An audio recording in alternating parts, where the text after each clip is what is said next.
Salve Regina, Mater misericordiae, vita dulcedo, estes nostra salve. The Lord be with you. Our reading from the Holy Gospel according to Luke. Jesus said to the crowd, "No one who lights a lamp conceals it with a vessel or sets it under a bed. Rather, he places it on a lampstand, and so that those who enter may see the light. For there is nothing hidden that will not become visible, and nothing secret that will not be made known and come to light. Take care then how you hear. To anyone who has more, more will be given. And from the one who has not, even what he seems to have will be taken away." The Gospel of the Lord.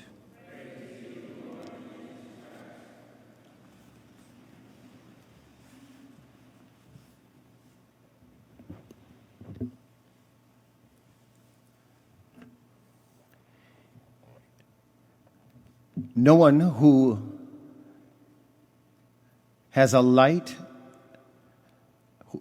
lights a lamp conceals it. And I would refer us to then our baptismal candle, that light that was given to us when we were baptized, from the paschal candle passed on, literally the light of Christ, a visible sign of the illumination of our soul. And so, is my baptismal candle being hidden? Or is it beginning to flicker? You place that on a lampstand, Jesus says, so that those who enter may see the light. So in a sense, as baptized Christians, we're called to be that lamp that people can see. Eventually, we will be seen as who we are, hopefully as sons and daughters of God, and what we are, hopefully Catholic. Anyone who has more, more will be given, Jesus goes on to say. What he's saying is, if you don't use your faith, if you don't use that light, you lose it. Use it or lose it. The light of Christ, in a sense, is like physical training. If it atrophies from disuse, it becomes weak and useless. But the more it is exercised, the more brilliant it becomes. And strangely enough, to throw in some ways where the analogy of physical training doesn't apply, as one gets perhaps older, or one becomes apparently useless to the world, that light becomes more brilliant, because now you have someone who is learning to live on faith instead of the accoutrements of the world. And so prayer and desire become fundamental to the brilliance of this light. Do you desire heaven? Do you desire Jesus Christ? Do you desire to let that light be brilliant? This is why we pray. Today is the feast of Padre Pio. He said, for example, praying the rosary was a weapon. Yeah, a powerful weapon. It tames a soul. It strengthens the mind through meditation and truths. It's a very powerful weapon. The sacramental life is also something that nurtures the brilliance of this light. It's wonderful that you go to daily Mass. For our Holy Family students, it's part of your curriculum. I hope that someday, for you, when you leave the confines of this campus, that it will become your curriculum vitae. And so the Eucharist for us becomes fundamental in nurturing the light of Christ, because it is the body, the blood, and the soul, and the divinity of Jesus Christ. And when our flame flickers and maybe begins to get a little bit dim, perhaps the need for reconciliation would be of great assistance, because the darkness of sin can indeed dim the light, but yet it does not have to remain that way.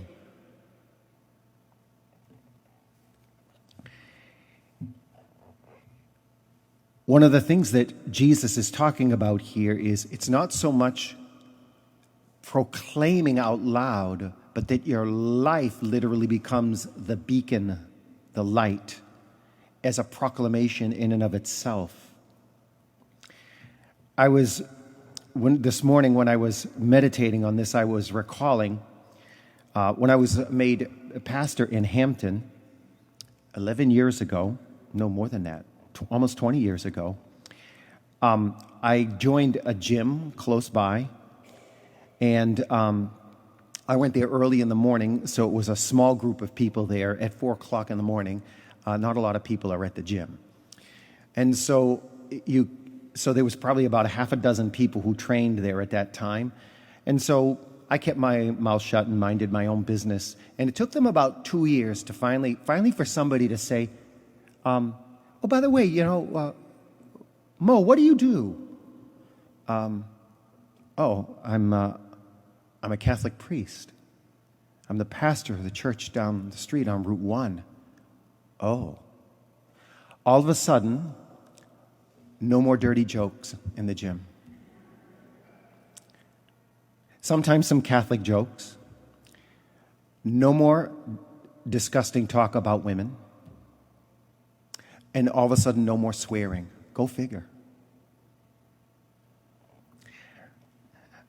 A couple of the guys were Jewish. A couple of the guys were Catholics. And a couple of the guys had no religion. And strangely enough, it was only guys who were there at that time. Another interesting thing I saw with this light, there was a parish that I was at. One day, there was for daily Mass. Daily Mass might have had about 20 people. One day there was a new person sitting in the very last pew. I noticed her. And I thought that was interesting. And after about 5 days of her being at the Mass, all of a sudden it occurred to me she wasn't coming up for communion. Now, there was a Eucharistic minister helping me with communion, so it didn't even occur to me until about 5 days of her going to Mass. But she'd been there every day for 5 days. And the following week, she was back again. And so toward the end of that week, I talked to her for a bit, and I said, you recently started coming to Mass. You live here in town? Yes. I said, what made you start coming to Mass? She said, I see all the cars in front of the church, and I wanted to know what was going on at this hour. And so I said, oh, you're Catholic? Yeah, but I haven't been practicing for a while, but I think I want to come back. Well, before you knew it, she was back, and her husband ended up being a man who had no religion to becoming Catholic himself. The light. And it wasn't anything she said, it was just what she did. Her husband became Catholic because when she started going back to Mass, he said, whatever's happening in her, I like it. She never talked to him about going to church. She never talked to him about being baptized until one day she said, can we have Father over for dinner? He said, yeah, I'd like to meet that guy. I made him an offer he can't refuse.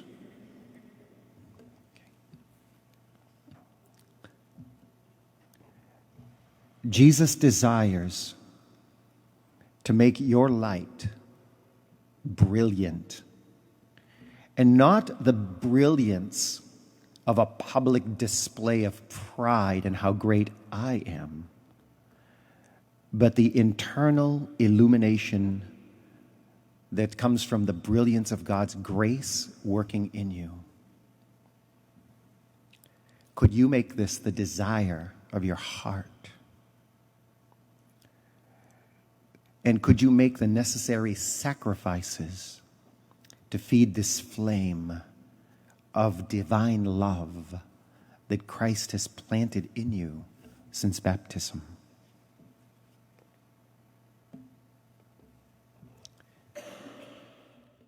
Regina Celi, letare